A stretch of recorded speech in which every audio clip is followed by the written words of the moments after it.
ಅಧಿಕಾರಿಗಳಿಗೆ ಪೊರಕೆಯಿಂದ ಹೊಡೆಯೋದು ಬೇಡ, ನನ್ನ ತಾಯಂದಿರು ಬೇಕಿದ್ರೆ ನನಗೆ ಪೊರಕೆಯಿಂದ ಹೊಡಿಲಿ ಅಂತ ಡಿಕೆ ಶಿವಕುಮಾರ್ ಅವರು ಹೇಳಿಕೆಯನ್ನು ನೀಡಿದ್ದಾರೆ. ಬಿಡದಿಯ ಯೋಜನೆ ವಿಚಾರಕ್ಕೆ ಸಂಬಂಧಪಟ್ಟ ಹಾಗೆ ಅಧಿಕಾರಿಗಳಿಗೆ ಪೊರಕೆಯಿಂದ ಹೊಡೆಯೋದು ಬೇಡ,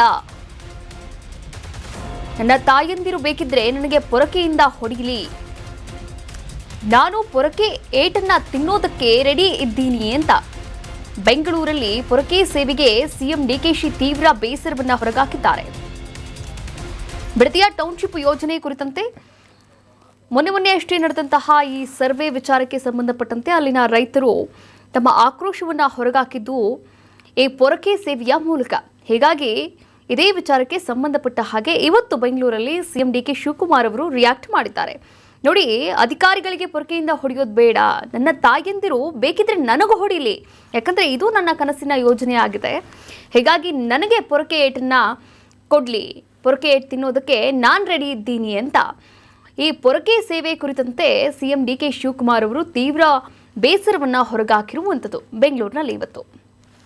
ಇವ್ರು ಯಾರೋ ರಾಜಕೀಯಕ್ಕೋಸ್ಕರ ನಿಮ್ಮನ್ನ ಬಲಿ ಕೊಡ್ತಾ ಇದ್ದಾರೆ, ನೀವು ಬಲಿ ಆಗಬೇಡಿ. ಇವರು ರಾಜಕೀಯಕ್ಕೆ ಸಮಿತಿಯವ್ರು ಬರ್ತಾರೆ, ಸಮಿತಿ ಮುಂದೆ ನಿಮ್ಗೆ ಏನು ಬೇಕಾದ್ರೂ ಹೇಳ್ಕೊಳ್ಳಿ, ಹೊಡೆಯೋದಾದ್ರೆ ಬೇಕಾದ್ ಬಂದು ನನಗೆ ಹೊಡೀರಿ, ಏನು ತೊಂದರೆ ಇಲ್ಲ. ಸುಮ್ಮನೆ ಇವ್ರು ಯಾರೋ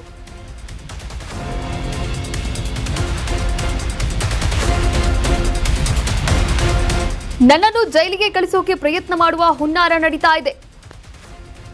ನಾನು ಸಿಎಂ ಆಗಿದ್ದು ಕೆಲವರಿಗೆ ತಡ್ಕೊಳ್ಳೋಕ್ಕಾಗ್ತಾ ಇಲ್ಲ. ಬೆಂಗಳೂರಿನಲ್ಲಿ ಸಿಎಂ ಡಿಕೆ ಶಿವಕುಮಾರ್ ಆಕ್ರೋಶವನ್ನ ಹೊರಗಾಕಿದ್ದಾರೆ. ನಾನು ಸಿಎಂ ಆಗಿದ್ದಕ್ಕೆ ಕೆಲವರು ನಿದ್ದೆಯನ್ನೇ ಮಾಡ್ತಾ ಇಲ್ಲ. ನಿಮ್ಮ ಪ್ರಯತ್ನ ನಿರ್ಧಾರಕ್ಕೆ ನಾನು ಸ್ವಾಗತ ಮಾಡ್ತೀನಿ ಅಂತ ಡಿಕೆ ಶಿವಕುಮಾರ್ ಅವರು ಇದೇ ಸಂದರ್ಭದಲ್ಲಿ ಹೇಳಿಕೆಯನ್ನ ಕೊಟ್ಟಿರುವಂಥದ್ದು. ನಾನು ಮುಖ್ಯಮಂತ್ರಿ ಆಗಿದ್ದು ಕೆಲವರಿಗೆ ತಡ್ಕೊಳ್ಳೋಕ್ಕಾಗ್ತಾ ಇಲ್ಲ, ಅವರ ಆಕ್ರೋಶವನ್ನ ಈ ರೀತಿ ಹೊರಗಾಕ್ತಾ ಇದ್ದಾರೆ ಅಂತ ಸಿಎಂ ಡಿಕೆ ಶಿವಕುಮಾರ್ ಅವರು ಬೇಸರವನ್ನ ಹೊರಗಾಕಿರುವಂಥದ್ದು. ನನ್ನನ್ನು ಜೈಲಿಗೆ ಕಳಿಸೋಕೆ ಸತತವಾಗಿ ಪ್ರಯತ್ನವನ್ನು ಮಾಡ್ತಾ ಇದ್ದಾರೆ, ಇದಕ್ಕಾಗಿ ನಾನಾ ರೀತಿಯ ತಂತ್ರಗಳನ್ನು ರೂಪಿಸ್ತಾ ಇದ್ದಾರೆ, ಹುನ್ನಾರವನ್ನು ಮಾಡ್ತಾ ಇದ್ದಾರೆ. ನಾನು ಸಿಎಂ ಆಗಿದ್ದಕ್ಕೆ ಕೆಲವರು ಇದುವರೆಗೂ ಕೂಡ ನಿದ್ದೆಯನ್ನೇ ಮಾಡ್ತಾ ಇಲ್ಲ, ಆದರೆ ನಿಮ್ಮ ಪ್ರಯತ್ನ ಏನಿದೆ, ನಿರ್ಧಾರ ಏನಿದೆ, ಅದನ್ನು ನಾನು ವೆಲ್ಕಮ್ ಮಾಡ್ತೀನಿ, ಸ್ವಾಗತ ಮಾಡ್ತೀನಿ ಅಂತ ಡಿಕೆ ಶಿವಕುಮಾರ್ ಅವರು ನಗುಮುಖದಿಂದಲೇ ಸ್ವಾಗತ ಮಾಡಿರುವಂಥದ್ದು.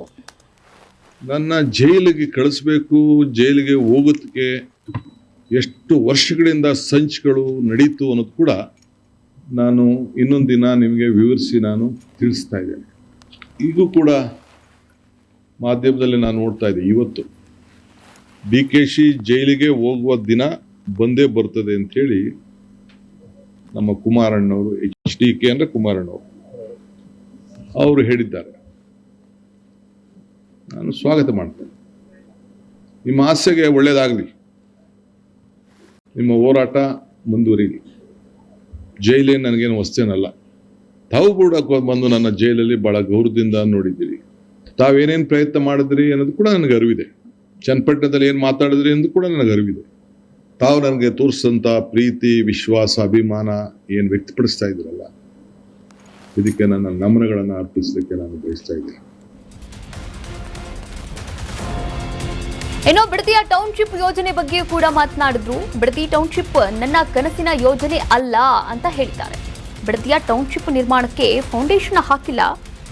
ಬಿಡದಿಯಲ್ಲಿ ನಡೆದಂತಹ ಘಟನೆ ನನಗೆ ತೀವ್ರ ನೋವನ್ನ ಕೊಟ್ಟಿದೆ ಅಂತ ಬೇಸರದ ಮಾತುಗಳನ್ನ ಹೊರಗಾಕಿದ್ದಾರೆ ಸಿಎಂ ಡಿಕೆ ಶಿವಕುಮಾರ್ ಅವರು. ನೋಡಿ, ಫಸ್ಟ್ ಆಫ್ ಆಲ್ ಇಲ್ಲಿ ಬಿಡದಿ ಟೌನ್ಶಿಪ್ ಯೋಜನೆ ಬಗ್ಗೆ ಮಾತನಾಡಿರುವಂಥದ್ದು. ಬಿಡದಿಯ ಟೌನ್ಶಿಪ್ ಯೋಜನೆ ಏನಿದೆ, ಆ ಒಂದು ಯೋಜನೆ ನನ್ನ ಕನಸಿನ ಯೋಜನೆ ಅಲ್ವೇ ಅಲ್ಲ ಅಂತ ಇಲ್ಲಿ ಯಥಾವತ್ತಾಗಿ ಹೇಳಿರುವಂಥದ್ದು. ಅದರ ಜೊತೆಗೆ ಟೌನ್ಶಿಪ್ ನಿರ್ಮಾಣಕ್ಕೆ ಫೌಂಡೇಶನ್ ಹಾಕಿಲ್ಲ. ಬಿಡದಿಯಲ್ಲಿ ನಡೆದಂತಹ ಘಟನೆಗಳನ್ನ ನಾನು ಕೂಡ ಗಮನಿಸ್ತಾ ಇದ್ದೇನೆ. ಆ ಎಲ್ಲ ಘಟನೆಗಳು ಕೂಡ ನನಗೆ ತೀವ್ರ ನೋವನ್ನ ಕೊಟ್ಟಿದೆ ಅಂತ ಸಿಎಂ ಡಿಕೆ ಶಿವಕುಮಾರ್ ಅವರು ಇದೇ ಸಂದರ್ಭದಲ್ಲಿ ಬೇಸರದ ಮಾತುಗಳನ್ನು ಹೊರಗಾಕಿದ್ದಾರೆ. ನಿನ್ನೆ ಬಿಡದಿಯಲ್ಲಿ ನಡೆದಂಥ ಘಟನೆ ನನ್ನ ಮನಸ್ಸಿಗೆ ಬಹಳ ನೋವಾಗಿದೆ. ರಾಜಕೀಯವಾಗಿ ಪ್ರೇರಿತವಾಗಿ ನಡೀತಾರಂಥ ಒಂದು ಕುಮ್ಮಕ್ಕಿನಿಂದ ನಮ್ಮ ಅಧಿಕಾರಿಗಳಿಗೆ ಬೇಕಾದಷ್ಟು ತಂದೆಯಾದಂಥ ಪಾಪ ರೈತರನ್ನ ತಪ್ಪುದಾರಿಗಿಡಿಯುವಂಥ ಒಂದು ವ್ಯವಸ್ಥೆ, ದೊಡ್ಡ ಸಂಚು ನಡೀತಾ ಇದೆ. ಎಲ್ಲರ ಮನಸ್ಸಿಗೆ ನೋವುಂಟು ಮಾಡೋದು ನನ್ನ ಅಭಿಲಾಷೆ ಆಗಲಿ, ನನಗಿಷ್ಟ ಇಲ್ಲ. ಇದು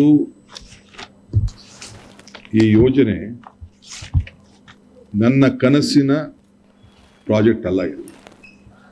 ಯಾವತ್ತೂ ಕೂಡ ನಾನು ನನ್ನ ಕನಸಿನ ಯೋಜನೆ ಈ ಬಿಡದಿ ಟೌನ್ಶಿಪ್ ಅಂತ ನಾನು ಹೇಳೇ ಇಲ್ಲ. ನಿನ್ನೆ ಬಿಡದಿಯಲ್ಲಿ ಕರ್ನಾಟಕ ನ್ಯೂಸ್ ಬೀಟ್ ಫಾಲೋ ಮಾಡಿ, ಸಬ್ಸ್ಕ್ರೈಬ್ ಮಾಡಿ